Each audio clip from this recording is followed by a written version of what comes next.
Buffalo Bills took Dalton Kincaid, the tight end out of Utah. And we thought they might make him a big part of their offense. And as the season progressed, Sam, they absolutely did that. Yeah, they did. I think overall Kincaid was really impressive.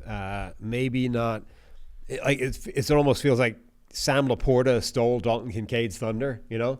Like it's so hard for rookie tight ends to have an incredible impact and, you know, be really productive right away. They almost never do. So Kincaid coming out of that season, including the playoffs with like 100 targets, 80 catches, 777 yards.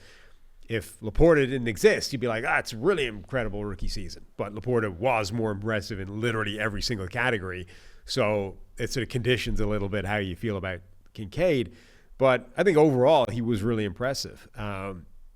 All the things that we saw in college, they're there. He understands, has a really high sort of level of knowledge about defenses, not just how to get open, but how to maximize the separation to get open. Good hands, good athleticism. And they didn't ask him to block that much. So even if it's a weakness, it's not important right now. Yeah, it was an interesting season for Kincaid because he had a lot of catches. There were definitely some games where it looked like they were feeding him a lot in the short area. He didn't do it. You mentioned Laporta. Laporta had some spectacular plays, right? Became a red zone weapon, made some big plays. Kincaid didn't have a ton of just explosive, flashy plays. Like you described him. You may have used a Travis Kelce type of comp. Yeah. Like the feel that he had for the game. Like those were his best plays. It was like, hey, I know where to sit down and find the soft spot in the zone. I know where to be for my quarterback. And remember, there was a point in Josh Allen's career where you said, hey, sit back and cover two and make him read it out and find an open receiver in zones. And he's certainly much better at that now. But that's what Kincaid does, right? Adjust off of the scramble drill when needed. I mean, that's but not just what you saw in year one from Kincaid. The reason, so the thing that got the Travis Kelce comp is I think there's a lot of players that understand how to get to the open spot in zone and sit there, right? I think there's quite a lot of players that can look at that, understand where the defense is going to be, get yourself to the middle of the gap, right?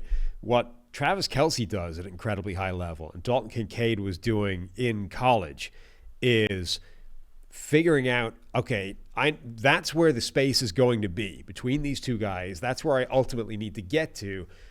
But I'm not going to run straight there. What I'm going to do is wrong foot one of the two guys that are either side of that space, and I'm going to get him moving in the wrong direction. I'm actually going to make the space bigger so that by the time I arrive there, it's even bigger than it would have been if I just run to that point straight away. Like, Kelce is able to manipulate the space in addition to getting to it. Kincaid was doing that in college as well. I think we saw bits and pieces of that in his rookie season. That, to me, is ridiculously high level. There are not many players, even veterans, that understand how to do that at a high level. There are a lot of players that understand that's where the space is. I'm going to go there and turn around. You're absolutely right about Kincaid as well. Like, protected as far as the run game goes. Only 252 snaps in line, almost 400 in the slot, 140 out wide. I mean, he was, as expected, right? A Kelce-like glorified receiver, big slot type of player.